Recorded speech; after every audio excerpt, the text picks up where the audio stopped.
Baik, sekarang kita nak jelaskan tentang hukum i'rab.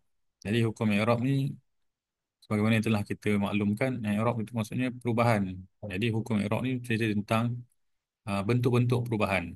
Bolehlah kalau kita nak huraikan maksudnya begitu. Jadi ada 4 bentuk perubahan dengan nama yang khusus lah. Jadi antaranya ialah disebutkan di sini pada kotak pertama ni kita boleh tulis sebagai rafa'. Hukum i'rab yang pertama ialah rafa'. Raf'un. Hukum i'rab yang kedua ialah nasab.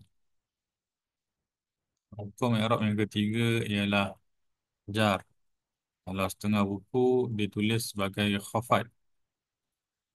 Dan hukum i'rab yang ketiga, yang keempat terakhir ialah jazam. Okay. Bila kita sebut tentang hukum i'rab, inilah 4 perkara ataupun 4 hukum yang akan kita kita kena ingat lah, yang akan kita ingat. Jadi macam saya maklumkan, hukum i'rab kita boleh faham dia sebagai perubahan, bentuk perubahan. Dia macam salin baju lah. Salin baju. Kalau kita imbas semula, mana-mana kalimah yang boleh berubah dia punya keadaan akhir itu, kita panggil dia kalimah yang mu'rab.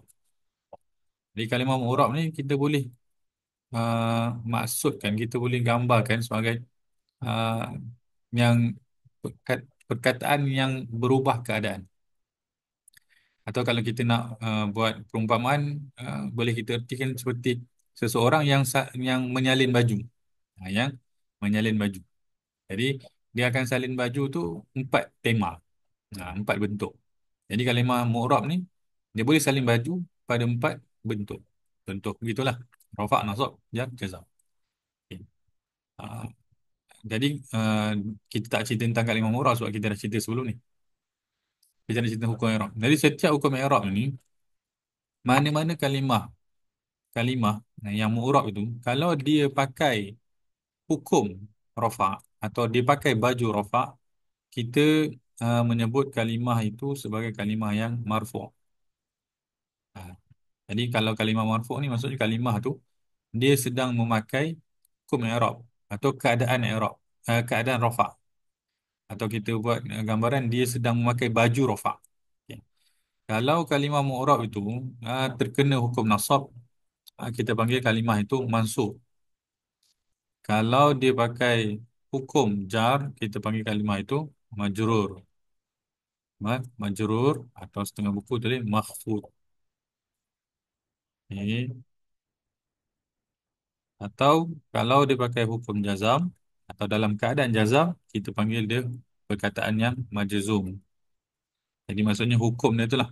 Jadi perkataan yang rafa' kita boleh istilahkan sebagai marfu'. Atau bila kita sebut marfu' maksudnya perkataan mu'rab itu dia sedang berkeadaan rafa'. Okey. Macam mana kita nak tahu satu-satu kalimah itu dia marfu' atau memakai sedang dalam keadaan rafa'. Maka di situlah ada alamat. Jadi alamat rafa' kat sini dia ada 4. Alamat nasab dia ada 5. Alamat jar dia ada 3. Dan alamat jazam dia ada 2.